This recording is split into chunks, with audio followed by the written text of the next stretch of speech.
I have a few projects that I'm going to be working on today. I have a few issues to tackle and a few housekeeping things to tackle. So I thought today that I would just bring you guys along for the ride if you want to come. So one of the first things that I'm going to be doing is adding some manure to the asparagus. We have some asparagus coming up and it needs to have some extra soil and extra amendments added. Asparagus are really heavy feeders, so I did find a bag of composted manure that I had left over, so I'm going to add that today. And then we are also going to fertilize some of our plants. So this is what I'm going to be working with today. I've never worked with this before. I got this in a kit from Lowe's for their spring fling that they were doing. So I'm going to try it, and when I get to this, we'll talk more. All right, so here's the asparagus bed. You can see we've got one coming up there. There are two coming up here, and I already put a little compost on the two of those. I don't seem to have any of my purple asparagus, which is in the front, coming up yet. But we have those two there, and then if I come down here, I've got one here, and that one is the biggest one. So really today what I'm going to do is make sure that these guys get some extra added nutrients. We're going to mound it up, so you wait until they start to show to do that, and we're going to wait on the other areas because they're not popping up yet. So this will be done pretty quick since I already did two of them, but I wanted to show you guys what this looks like. I am just working with this here. This is a compost and manure mix.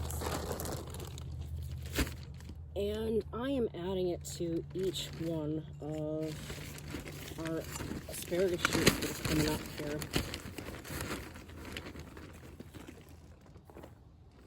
It's nothing fancy.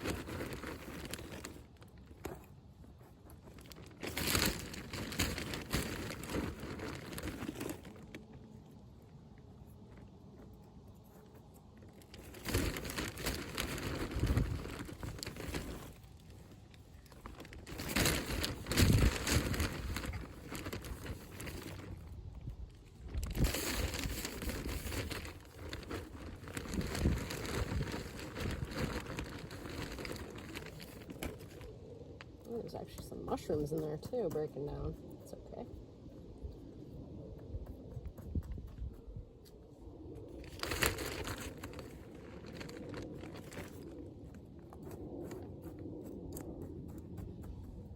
And as it rains, this is going to feed our plants.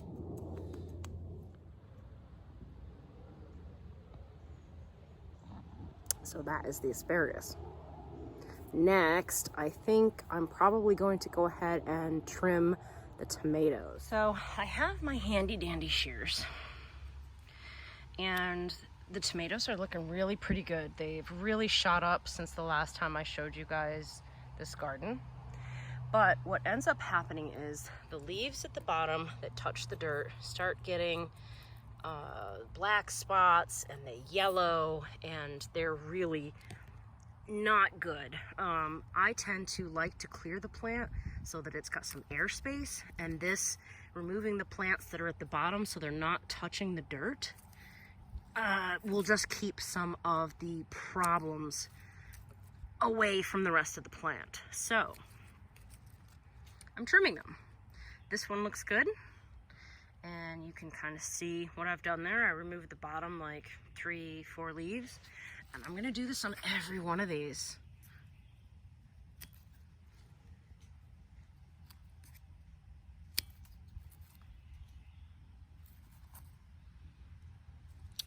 Let's see, I'm also going to look for some suckers, which this might be a sucker that grew into a plant. This one I can trim. I think I've talked to you guys about suckers before, but they are the little growths that happen right in these little armpits. They look like little stems.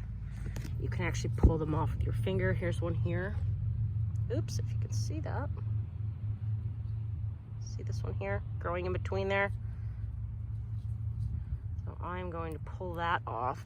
All that's doing is redirecting the energy of the plant. If you catch them early enough, they're little like that, and you can just pull them off. But it just kind of helps make for a healthier plant. So this is what I'm doing to help the tomato plants today. I think I might leave this one alone, even though this looks like a sucker that has grown out. I'm gonna leave it. And this one here is looking pretty rough, so I'm gonna do this one, which has a sucker as well. The sucker is right here, and then the branch is there, but we're just gonna take both of them. I'm gonna take both of these and both of those.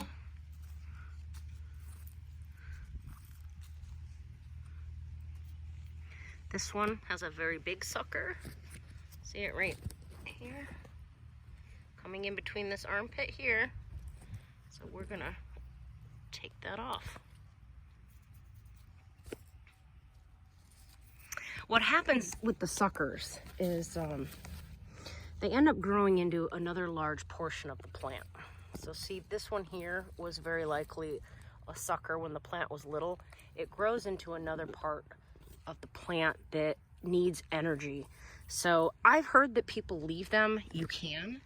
I started trimming my plants last year, and I had very good healthy plants. So, and because I kind of crowd my plants a little bit, this will help keep some airflow going at the base of the plants so that they don't get certain diseases and things like you're seeing here.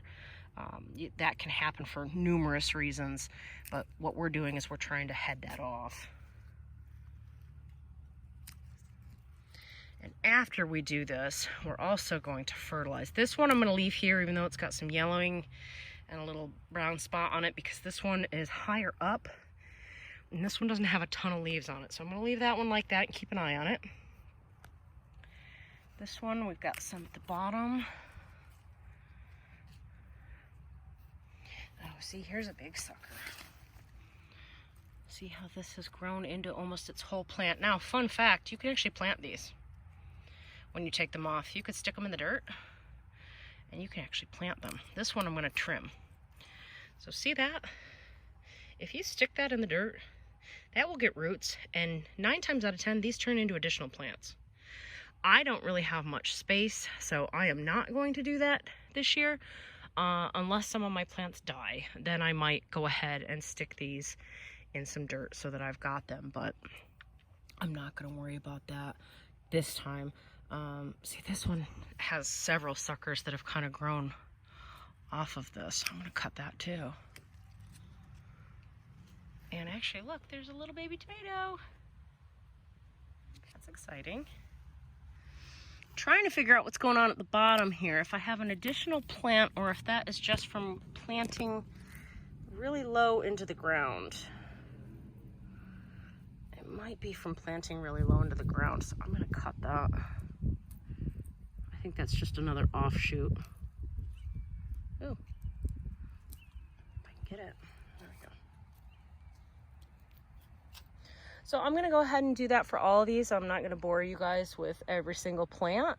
And after I'm done with this, we then can move on to some fertilizing. Okay, here is what they look like. See the bottoms? Nice and clean. I did it for every one of them. The smaller plants I was not as aggressive on. There's a couple smaller ones in the middle. They are still establishing, so I did remove 1 or 2 really low leaves, but I want those to have the opportunity to get big like this. Once they get to this point, they're pretty hardy. So you can go ahead and cut some of the areas and they do pretty good. But I don't want to go super crazy and whack off all of the plant. So if a sucker looks like it's pretty established, I usually leave them. So there are a few here and there where they've grown. You know, this one here is towards the top of the plant, and it's hard to tell if this is part of the crown. I think the crown is up here, but this one here, I think I'm going to go ahead and leave just because it's at the top. So sometimes those are calls that you have to make as you go. And you know, I've done pretty good removing most of them now. So these look good. These look good. They've got some good airflow now. So the next problem that I need to tackle is nitrogen. So as you guys probably remember, I have some plants that are yellowing. These are squash, which one of them completely taking finally. This one not taking, those two not taking. Some of these cucumbers not taking. I actually bought new ones. I was like, well, these don't seem to be doing what they need to be doing, so I bought new ones of those. I also bought new squash, which half of this was supposed to be zucchini, and I accidentally bought a pack of straight neck and a pack of crooked neck squash. So this whole bed is squash right now. We'll see how they do, but you can see some of these leaves are yellowing. And I think what's happening with a little bit of research, compost, which is what this is, if it is not fully broken down, which this is not, it's got a lot of matter in it. See the matter in it? It can actually compete with your plants for nitrogen. So I have been looking through all of my fertilizers to figure out what is the best option for nitrogen. Now, we've done fish emulsion. You guys have seen me do that to give the tomatoes, and that's not bad, but the number I'm not even sure is high enough. Okay, first time using this, so we're gonna read the directions. Indoor plants. This is not indoor. Outdoor plants. Mix 1 tablespoon, the large end of the enclosed scoop, per 1 gallon of water in a watering can. For best results, soak the soil at the base of the plant every 7 to 14 days. Okay, I don't know how big this watering can is. Maybe gallon and a half. So it sounds like we need, we'll do a tablespoon and a half. Oh, to hell with it. We'll do 2 full tablespoons. Because I'm not sure. I'm not sure what the size of that container is. It could be close to 2 gallons. So let's take a look at what this stuff looks like.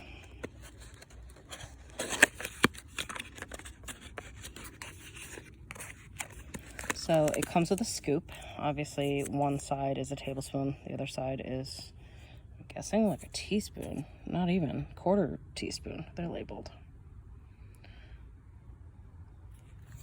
And then this powder here, what they call a pinch packet. So it's a powder. It's blue. There's 1 tablespoon that I'm going to put in our watering can. I'm going to do a second one. Now, I think I said it already, but the reason I'm using this is, number 1, because I had it. I was given this. And the second reason is the numbers on this. If you look here, 24, 8, 16. That is your nitrogen, your phosphorus, and your potassium.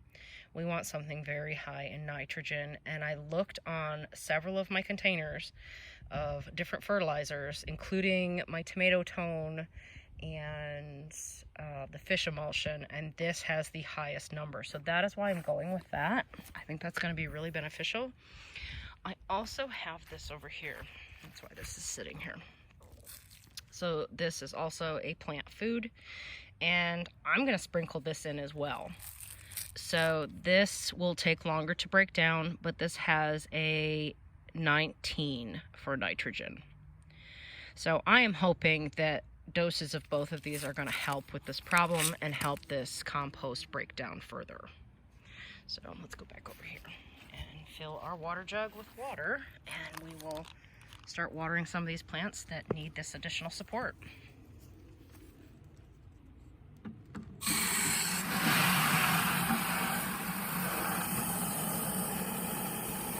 It's blue. Definitely blue. I don't think you can see it.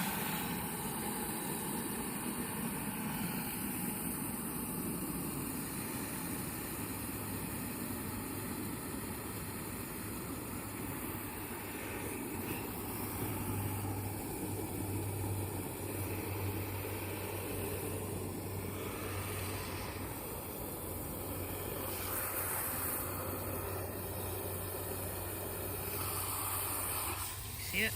See how blue it is?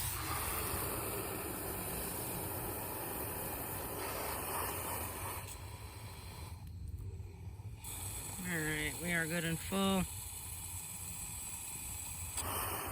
I'm hoping that due to the nature of that spray, that's pretty well mixed up. And let's just go ahead and start. Now here's one here. This guy's looking a little... Give him some of this. I want to see how far this is going to go. We're actually going to go over here to the squash, and I'm going to do this for every single one of these.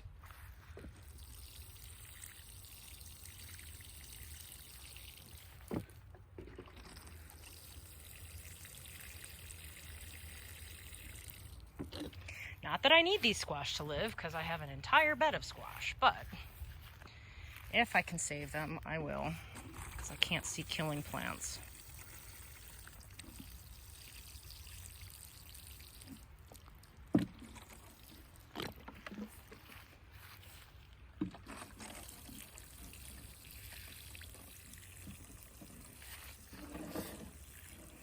And because I know this soil is potentially the cause of this, now I'm just going to have to keep an eye on this and probably fertilize every 7 to 12 days and just keep an eye on the plants. So you could see that didn't go all that far. We got one bed started. I haven't even really gotten to the other bed over there, so I'm going to have to do this a couple times. So I'm not going to bore you guys with the details of doing the same thing over and over again, but I will be back to recap. Okay, our Miracle Grow is all added, and I added it to every single one of these gardens just because of the nature of the soil. And so now I'm going to take this, which normally this is not something I use in my gardens, but it's what I've got. It's got a 19612. You can see that number at the bottom. So we're interested in that 19 number. So where the other one we just did is more water soluble, hopefully that'll be more available to the plants right away. This one will break down more slowly. So we're not getting rain for a couple days. The plants can soak up the Miracle Grow, and then this will start to break down into the soil as well. So all I'm going to do is sprinkle this around each of the plants as well.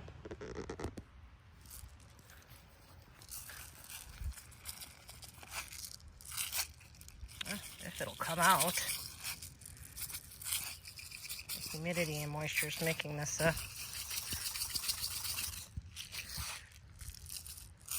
challenging.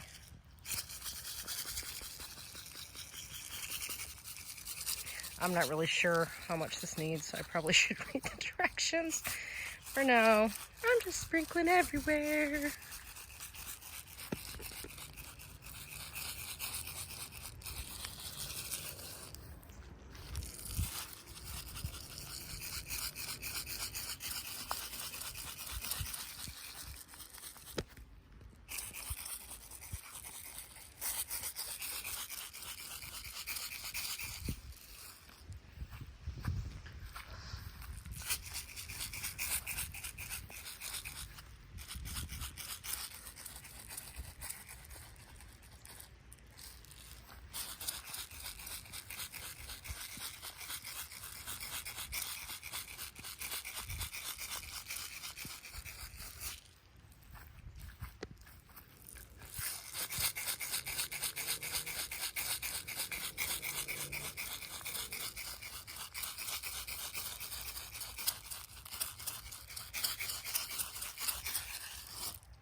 So there we go. Gardens are handled for today. We trimmed our tomatoes. We went ahead and fertilized everything to hopefully combat the yellowing of the leaves and the low nitrogen. And we also added manure to the asparagus. So Garden should be in pretty good shape for the weekend, and now it's just a matter of keeping an eye on everything and hoping that we get a little bit of recovery from some of these yellow leaves, especially like my eggplant. My eggplant's not looking so hot. And the peppers are not looking so hot. So I'll keep an eye on it and report back as soon as I see a change.